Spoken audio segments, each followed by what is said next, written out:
Hello, and welcome to the German New Medicine Stories podcast. Please note that nothing that I or any of my guests say here is or should be misinterpreted as medical information or advice. These are personal stories, not prescriptions. Okay, so today we have Abigail on the podcast. She is a fellow GNM educator. She has a podcast as well called Freedom from Fear. So definitely go check out that podcast. And yeah, she shares some really sweet stories. So I think the first story is about hair loss, which was a conflict related to her dogs. So really sweet one. And then how she resolved some very long-standing sinus, kind of just like everyday chronic sinus stuff going on. And then a story about eczema on her finger, and finally a UTI, a territorial conflict with her husband. So, yeah, hope you enjoy. Super fun. Definitely go check out Abigail's work. I'll link her details in the show notes.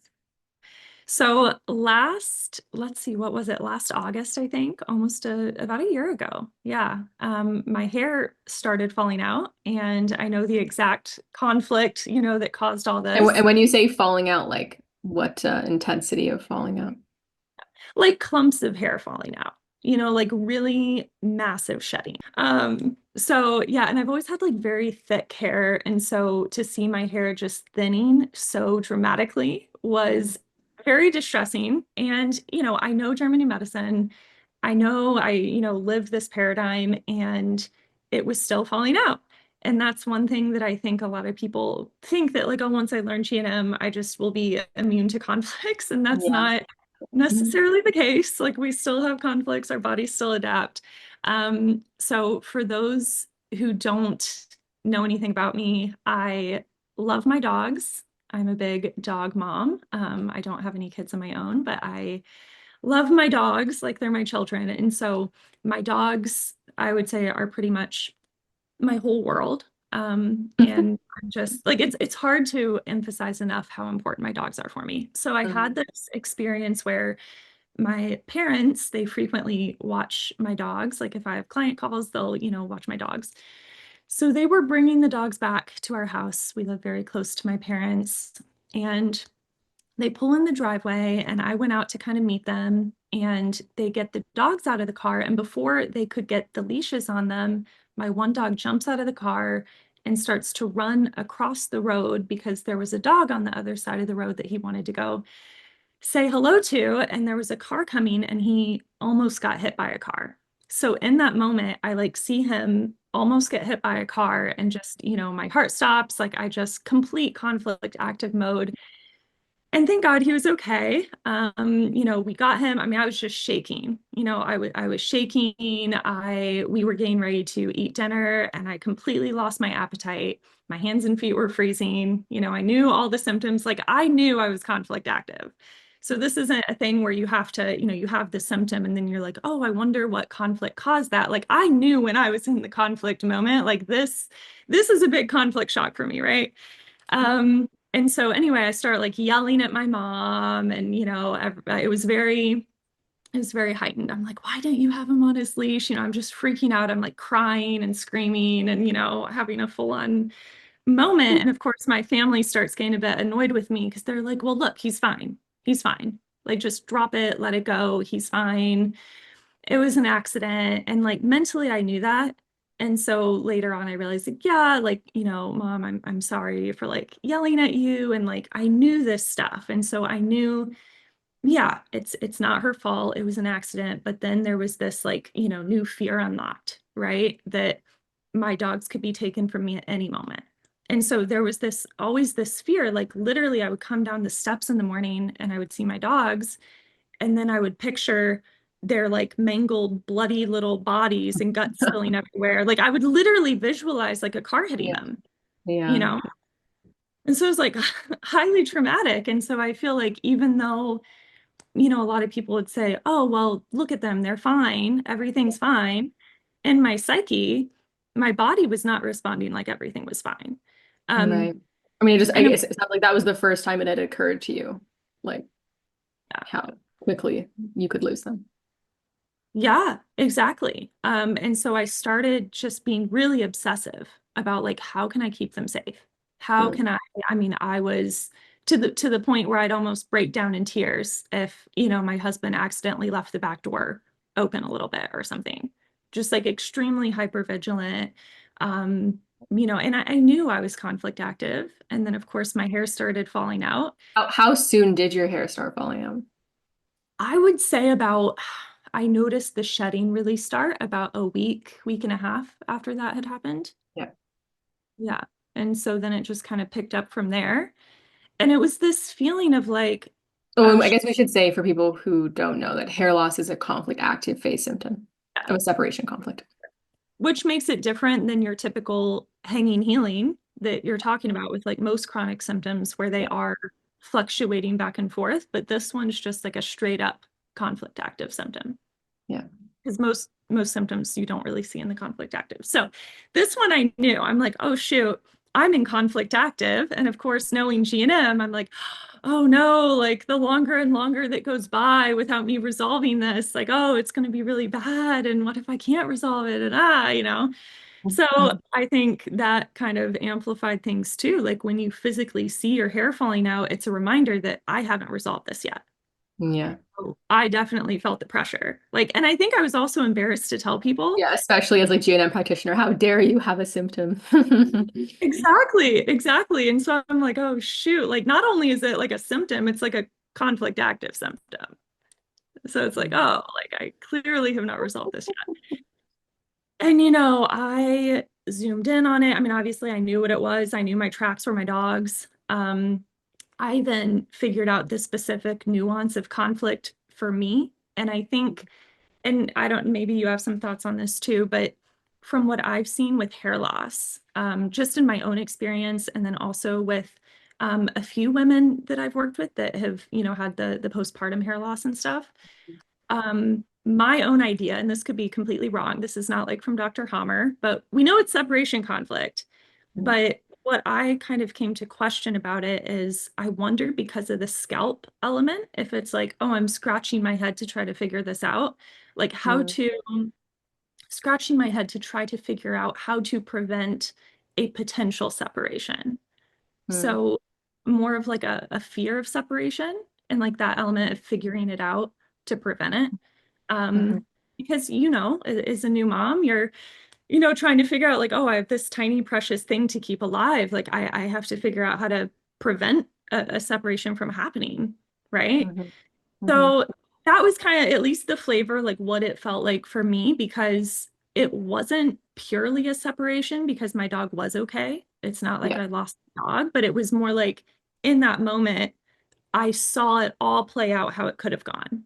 Yeah. Like, Well, and I also like the it doesn't actually matter if your dog is alive if you keep picturing them dead. Like, your body is responding to that, not necessarily reality. Like that, and that's a challenging uh yeah, thing to grasp sometimes with GM. Like it's not necessarily about like what's actually happening in front of you. Like your imagination can just as easily trigger like a relapse as much as like it actually happening in front of you can. Hmm. total. And that's what was happening like every day. And honestly, I think the very practical biological resolution would have been getting rid of the dogs, right? Because if you no longer have a dog to Right. lose, then that would have been probably the, practical resolution. But of course, I didn't want to do that. I didn't want to. No. No. Um, so I'm like, oh shoot, like I'm gonna have to try to figure this out. And let me tell you, me trying to figure it out didn't really work because well, like I had it figured out in terms of like I knew Yeah. what it was, I knew Yeah. the tracks, I knew the conflict, and that still was not getting me out of conflict active. No. So, I was like, okay, like, zooming in, like, how can I resolve this? And then there was a certain point where I'm like, what if I just have to get to the point where I fully accept this and like look at wigs? Like, okay, what if all my hair falls out? Okay, I'm just gonna get a wig. Okay, I guess that's not that bad, if I'm in excruciating pain or anything, like it's just, Yeah. I don't know, vanity or something. So Yeah. So I just kind of got comfortable with that. And then I decided, okay, what can I do to support myself, knowing I was in conflict active? So like a lot of, warm Epsom salt baths, just tried to keep myself, warm and comfortable. Lack of appetite is definitely a conflict active thing. So I just was okay with eating less. I'm like, okay, I'm just going to sip on these broths and soups and make myself some smoothies, get plenty of, sugar in me. Cause I think, what is it? The brain uses like 16 times the amount of sugar when you're in conflict Mm. active. So yeah, I was just trying to support myself the best way that I could. And this is something that I call, it's not really a method, but like the crowded out method, right? So if you're Mm. focused so intensely on Yeah. like, how can I get rid of this conflict and how can I care about my dogs less, right? How can I stop picturing him dying over and over and instead just focus on like, okay, let's leave that for a moment. What do I want to cultivate more of in my life? Mhm. What can I focus on? So kind of like if imagine that the conflict's like a little weed and you Mhm. instead of going and pulling the weed, which I think sometimes we can do, but instead of doing that, just plant a bunch of big, tall, beautiful flowers all around it and water those and put fertilizer on those, right? And nourish those. And then the weed might still be there, but it might shrink in comparison. It might not get as much water or nutrition. And so the other things are just going to take up more space. And Yeah. then you might not even care so much that that little weed's there. So that's how I decided to kind of approach this one, which was different than how I've approached other conflicts in the past. Yeah. Um, and it did. It did work over time.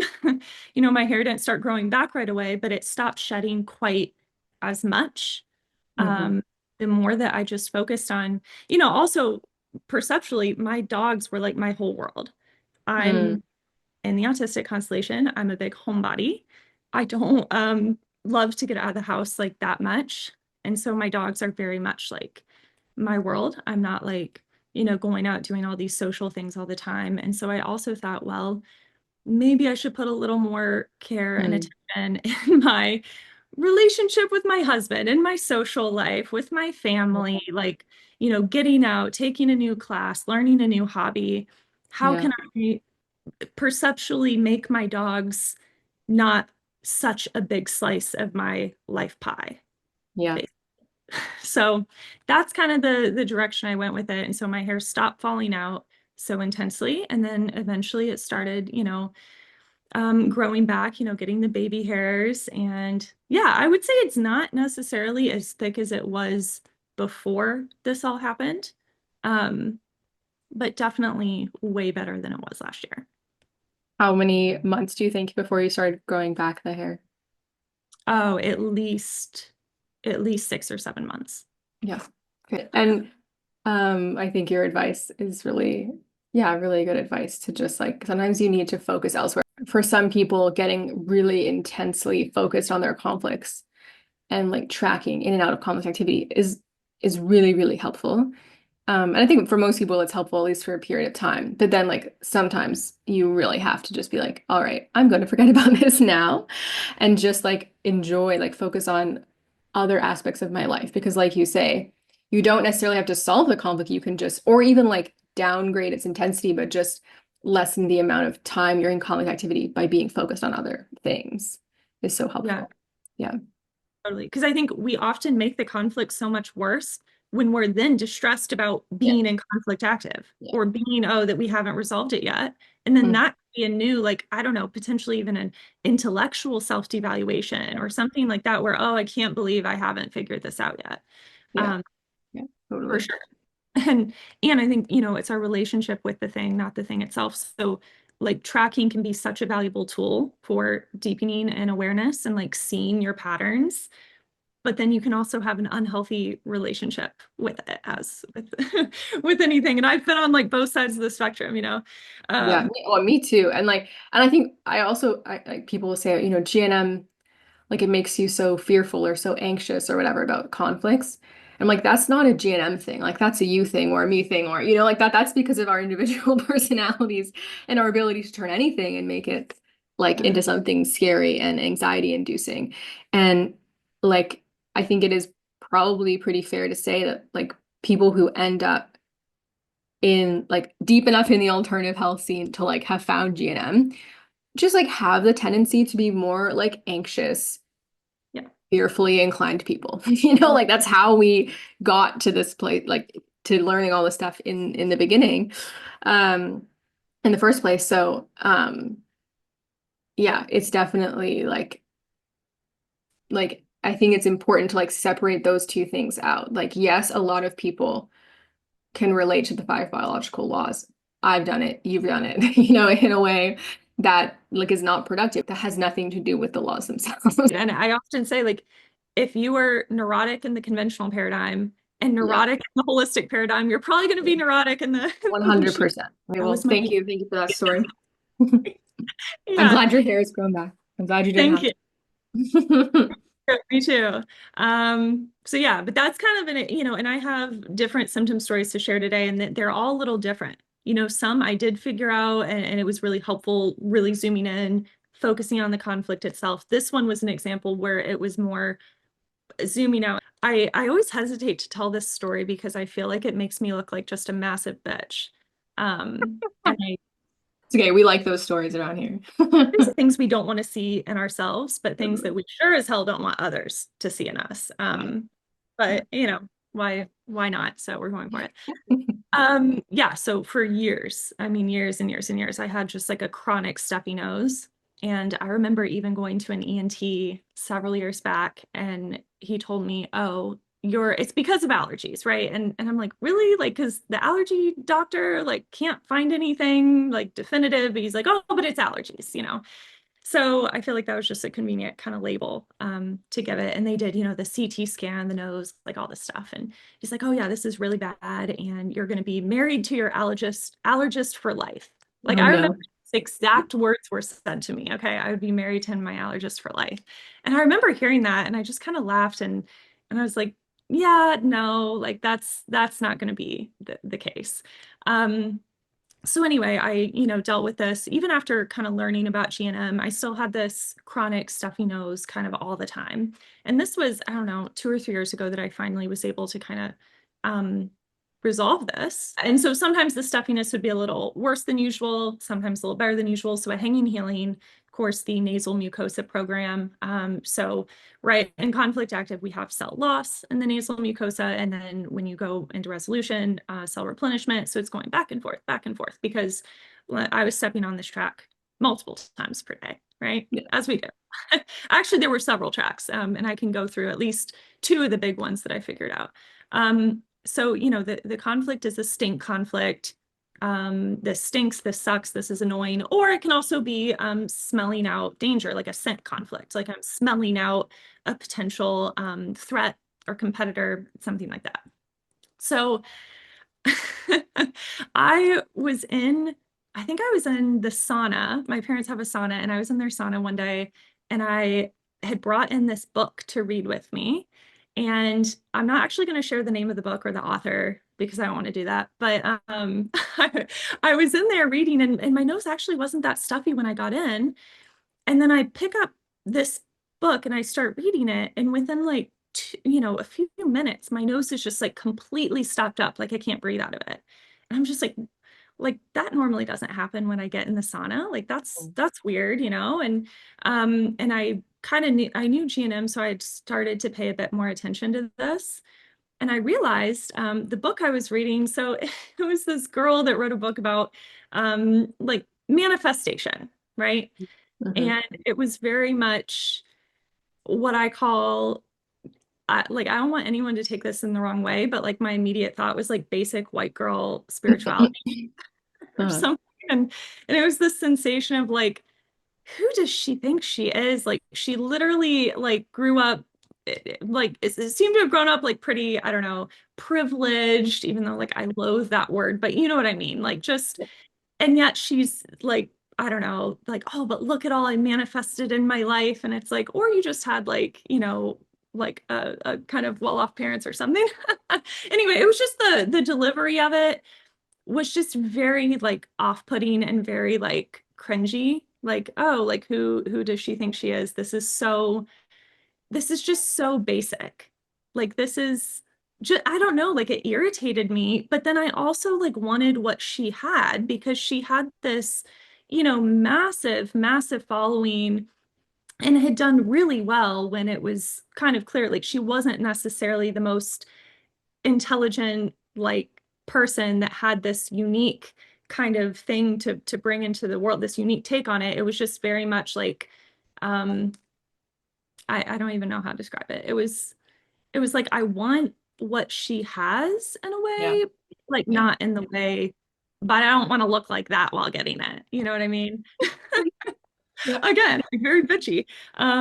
Yeah, just kind of being a petty bitch, like a little bit of like jealousy and envy, but like who does she think she is was kind of the theme of it. And nothing against her. It was more just like how the book struck my psyche as being like, oh, like God, like this, like one, why am I like wasting my time reading this? This is so basic, but also like, wow, she's like made a lot of money and like been very successful based on like what, and just like how some people get kind of like randomly very famous and successful and you're wondering like they didn't necessarily do anything like so Mhm. unique or special to get there. Anyway, I digress. So that I realized for me like whoa, like my nose just got like really stopped up all of a sudden.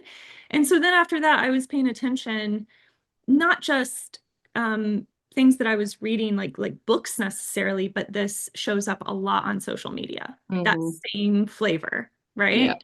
I could see So, that. noticing, it popping up on social media. And so when I would go on social media breaks, my nose would get like better. Not Mm, 100%, yeah. but better. And then another track. Well, I should also mention social media is not the track itself. Yeah. It's more what you see and are exposed to on it that Yeah. just Well, happen. and how you were thinking about it. Like, yeah. Yeah, like trifecta, right? Yeah. Um, yeah, that was it. That was the track or one of the tracks for Yeah. this program. And I think it could be a true stink, like annoyance, this sucks, this stinks, that they're not even that like bright and they're like doing so well. Like, wow, that like kind of sucks for me. That kind of like isolation Yeah. of like I feel this way, but I would never want anyone else to know that I like have such, unenlightened thoughts about other women. Like that's why you're running the adaptation, right?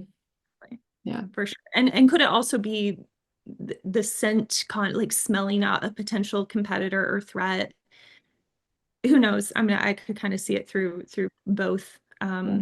nuances there. But yeah, the other track, so I dealt with insomnia for a long time, especially around this time. It was really bad. Mhm. And I realized that whenever I didn't sleep, which of course is kind of a generic conflict activity Mhm. thing, could have been multiple different programs, but when you're not sleeping, or even, you have something like a crying baby that wakes you up and keeps you up through the night, right? Not necessarily a program running, but if I didn't sleep for whatever reason, um, I would always have a really bad stuffy nose the next morning. And I know that the conflict there, the track was not sleeping, Yeah. right? So when I wake Being up, it's like, frustrated in the night about not sleeping. Yeah. this sucks, this stinks. Because I had all these beliefs associated with sleep around like I need 8 hours a night for like just good health, baseline Yeah. health. And Yeah. so all my beliefs about the importance of getting good sleep. And then when I didn't, um, boom, really And stuffy. how did you like did that just go away because you resolved like enough conflicts to not be having insomnia anymore, or did you just like start to soften around like how important it is to get like the perfect sleep? That. Yep. The stuffy nose went away before the insomnia did. Okay. So yeah, I started realizing actually this is where learning GNM was helpful, right? Because I realized, oh, my body's going to get the sleep that it needs. Mm, My body has got me on this. I think I just started to trust my body more. Like, you know what? mm. If I don't sleep for a few nights in a Right, your row, health is not like so fragile. Yeah. yeah. Hmm. hmm And I think that was the big part of downgrading that, what was learning GNM and Yeah. learning like, oh, okay, this isn't going to lead to me getting some big major diagnosis, right? Like, Yeah. um, not getting my 8 hours of sleep. Yeah. Um, Yeah. so yeah, really starting to chill out in a lot of ways. And the awareness around like, oh my gosh, this is this is what's causing this. Yeah. Yeah. Well, and it probably helped the insomnia because like if you start like if every night you're worried about not sleeping and then thinking and then you're kind of like active about not sleeping, you're not gonna sleep. Yeah. Makes sense. Totally. Cool. Do you still, I'm guessing you can still step on either of those like tracks occasionally. Oh, sure. Hmm. Yeah. I mean, Yeah. but they just rarely pop up. Yeah. So maybe I'll have a stuffy nose, maybe once every few weeks or every few months instead of like every single day to the point where like I can't even breathe through my nose. And now it's like maybe just super mild, but I can still breathe through So my nose. how did you, yeah, I guess that one for you, like, was it just like bringing your attention and like letting it be okay? That feeling of like jealousy, resentment, annoyance towards other women? Like, how did you like? Do you just not go on Instagram anymore? Do you like what is it for Well, you to resolve that?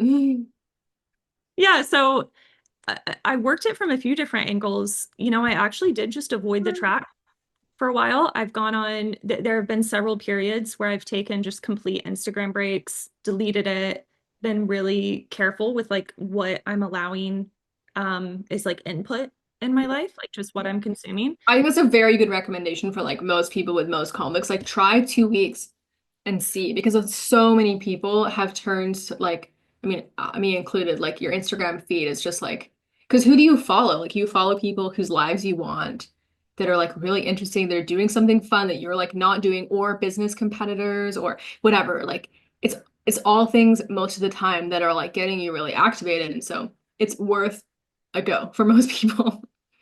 Yeah. Totally, totally. That, yeah. So I avoided the track for a while. And then when I did reintroduce it, it was just with more awareness. Mhm. And I also unfollowed or muted like a lot of people. And then I got to the point, so I took another social media break. Like I really haven't been on Instagram since basically March, I think, of this past year. So I've been off for several months and then I've showed up to post like just a little bit here or there, but I'm not consuming on the app. So I'm actually not scrolling and really like watching the stories of very many people. I just kind of um, realized that for me and also for my own creativity, like it's just better if I'm not um, consuming all the time. It's a more practical resolution, right? Of just avoiding the track. And then when you do encounter things, as you do in real life, even off of social media, you're just more aware of it and your tendency of, how you perceive that thing. Yeah. Do you want to talk about the eczema on your finger? Yeah, sure. The eczema on my finger. So this is again, I had this pop up even I think after learning about GNM, and I just took off my rings and you can see there my finger looks totally normal now. Yay. But I had this big patch of eczema right under where all my wedding rings were.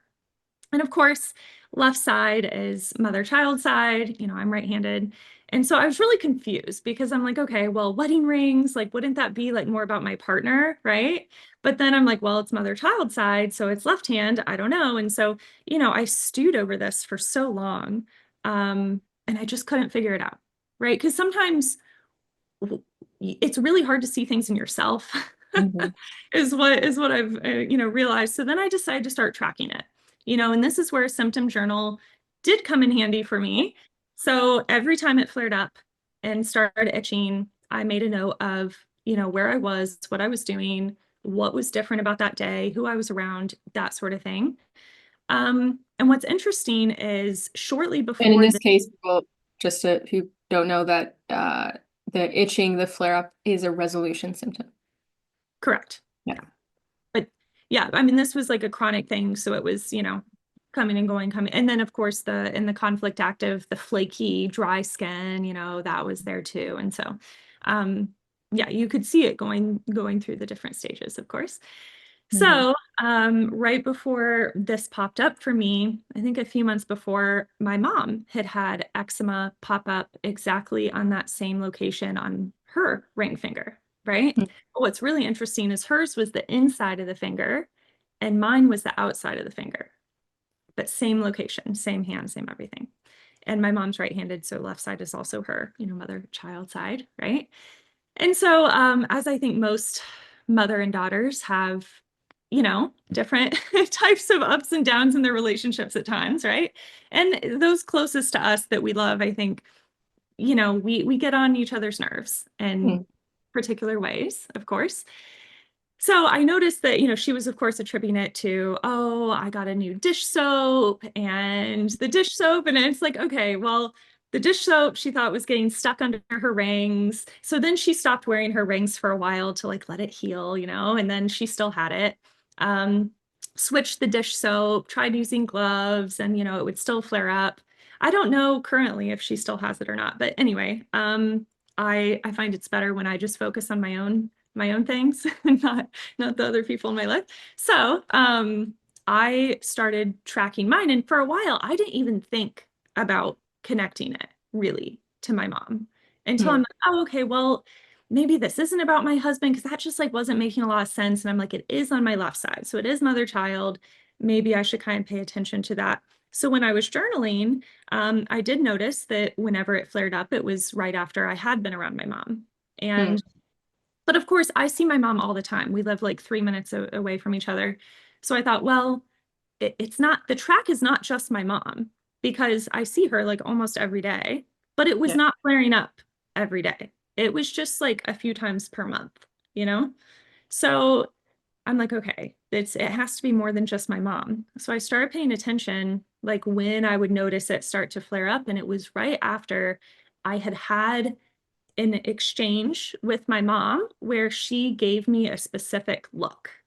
So this look was like kind of, I don't even know how to, like that she was judging me or that it was passive aggressive, right? Or at least not that it actually was in terms of how she was meaning it to come across, but I perceived it that way, Right. right? Yeah. It's all about my perception of, everything around me. So I was perceiving it in a way that I thought she's giving me a passive aggressive look. And I started paying attention more. And I knew in that moment I felt activated, right? I felt like conflict active whenever she gave me a certain look that was passive aggressive. And lo and behold, based on my tracking, shortly after that is when my finger would start flaring up, right? So I realized, okay, the track is not just my mom. It's when she gives me a very specific, what I perceive to be passive aggressive look. Yeah. And after realizing that, it downgraded pretty instantly. So didn't completely go away, but it definitely got better. And then each time I had interactions like that with my mom, I was aware of it. So I'm like, Right. oh, okay, I'm perceiving this that she's being passive aggressive, but what if she's actually not? And also, how can I find some humor in it? Yeah. Right? As Helmut says, 2 ways to resolve a conflict. It either can't happen again, and you have to know that, or you have to be able to laugh about it. And so instead, in that moment, when I got a passive aggressive look from her, I would try to start making a joke. I would try to start, like incorporating some humor in our exchange, or even poking fun at her a bit, or even just like when someone's giving you a look and you kind of imagine like a caricature of them, like a larger than life kind of cartoonish figure. Like I started doing some little mental things like that, Mhm. and it just eventually went completely away. Actually, one of my mentors once told me that conversations are like so overrated. Yeah. If you have conflict with someone, like you rarely need to actually like sit down and have a conversation. Just Yeah.